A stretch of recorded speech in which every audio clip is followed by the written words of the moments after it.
Баршаңызға сәлем. Құлпынай вареньесін жасайтын боламыз. Езілмей дана-дана болып тұруын қаласаңыз, дәл осы видеодағыдай етіп жасап көріңіз. Ең алдымен құлпынайларымыздың барлығын тазалап алатын боламыз. Яғни бірінші жақсылап жуып, одан кейін ішіндегілер жарамайтындарын сортировка жасайтын боламыз. Яғни ақшылдау піспегендерін және де шопақтарын, яғни шөптерін, сосын езіліп кеткендері болады. Осылардың барлығын алып тастаймыз да қалғандарынан варенье жасайтын боламыз. Менде бұл жерде 4 килограмм болатын, көріп тұрғандарыңызға 1 килограммдайы отход болды, яғни мұсыр болды. Қалғаны 3 килограмм деп есептеп алдым да, соған байланысты 3 килограмм қант салдым, яғни 1-1 салатын боласыздар. Қантты салғаннан кейін сразу оттың үстіне қоясыздар да, осылай араластырып тұрасыздар.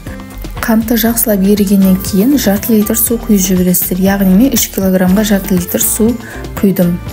Енді қайнайын деп жатқанда, осылай көпіршіктері ісініп бастағанда оттың астын өшіріп қоясыздар. Жалпы қатты қайнамау керек. Осылай өшіріп 3-4 сағатқа демалдырып қоясыздар да.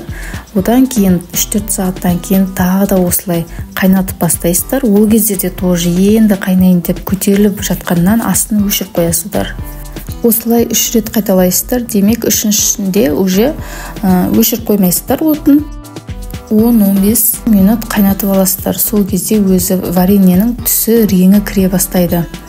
Шамамен сол 10-15 минуттай қайнайды.